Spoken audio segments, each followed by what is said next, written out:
Good morning, everyone, and welcome to 60 Ideas in 60 Minutes, brought to you by our presenting sponsor, Bank of America, partner sponsors, Tangram Interiors, Bonadelli Neighborhoods, and the Better Business Bureau.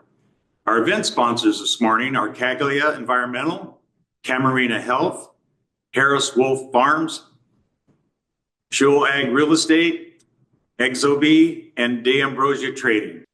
These 6 leaders, representing some of the most successful companies in the Central Valley, will each share 10 internal programs, philosophies, and initiatives from their respective lives and companies.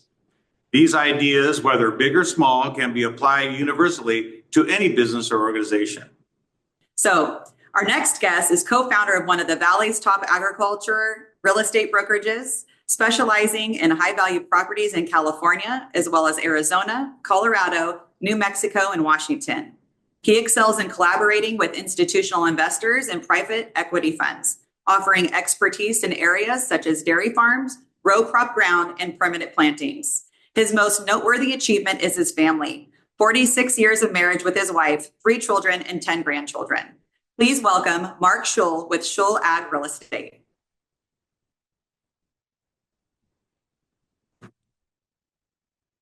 Morning, everyone, and thank you for being here today.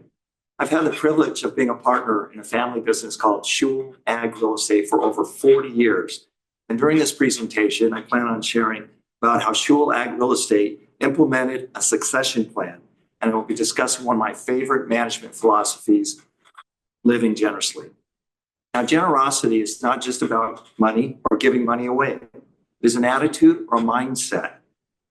Living generously is about giving your time, energy, trust, and appreciation to others. By incorporating these elements into your management style, you create a work environment where your employees feel valued, motivated, and empowered to do their best work, thereby creating a healthy corporate culture. To help you wrap your mind around this mindset, let me give you a glimpse into our industry.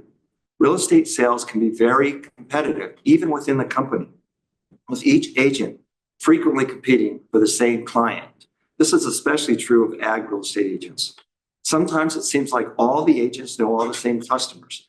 Some of the older agents are good friends with the dad. Some of the younger agents are best friends with the son. And an example, a couple of years ago, one of my longtime customers and friend had a son who married one of my agent's daughters. Now, who do you think that client is going to use in their next transaction? It's complicated. It's a question that is often asked of our managing brokers, whose client is it, right? Everybody wants to know. But living generously can assist with that. In these situations, we may find ourselves needing to collaborate. Living generously may mean being honest with yourself and maybe honest with your own motives. Living generously frequently means taking a step back and trying to look at the situation through the other person's perspective. Living generously may sound like giving in or compromising or just good old negotiations. However, let me give you an insight into living generously. You will know you are living generously when you are finding joy when you are helping others succeed. Besides healthy corporate culture, living generously will also improve customer service, and I believe revenue. The key here is to shift your focus from just closing the sale or meeting your goals to finding the best solution for your client. It's great to have measurable business goals. However, try measuring your success by your client's success. Once again, try measuring your success by your client's success. My goal is to become a trusted advisor who understands my customer needs and delivers exceptional service. This service leads to their success, which builds long-term loyalty and repeat business. By not focusing so much on my success, but for focusing on the success of my clients, I'm not giving up on my financial goals. However, they are secondary. This philosophy of living generously is articulated by Adam Grant in his best-selling book, Give and Take. Spoiler alert, givers are more profitable than takers. Now on to my second topic. Back in 2014, we began to ask the question, how can Schuil Ag Real Estate outlive the 3 founding brothers? First, a brief history of our company. Schuil Ag Real Estate was founded in 1983 with my father, Elmer, and with my 2 brothers, Mike and Rick. Dad retired in 1990, and 5 third-generation members joined the company between 2007 and 2023. Did you get the family head count on that? That's 8 family members in a company. We only have 18 total agents. Even if you count the accountant, the bookkeeper, the administrators, we're still about a third of the company. In hindsight, it looks very obvious that establishing a succession plan was very essential. However, a decade ago, my brothers and I thought we were doing great, moving the company forward with success and passion. Fortunately, we took a deep breath, looked into the future. We decided we needed a plan for the next generation's ownership without disrupting the incredible momentum of our non-family members and staff. So how did we start?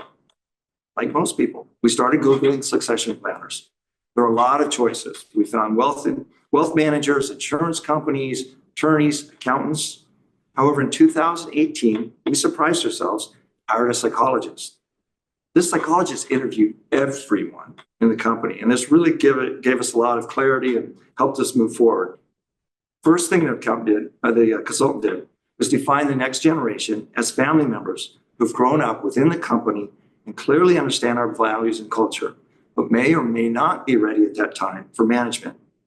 The second identification was the top performers, who were defined as the highest producing agents who drive a significant portion of our success and revenue. These top performing non-family agents were the type of individuals who would be very capable of starting their own real estate company if not treated fairly. Our solution was to give equal ownership stakes to both groups. Our top performer group had more than earned their way into ownership, and our real estate company now functions more like a corporation than a partnership of 3 brothers. Younger brother Rick is the chairman of the board. Doug Phillips, a non-family member, is the president of the company. And Stephen Schuil, Mike's son, is the managing broker. Passing the responsibilities to Doug Phillips has empowered Doug and given my brother Mike and me a new freedom. I now have much more time to do what I enjoy, which includes being that trusted advisor who helps my clients succeed.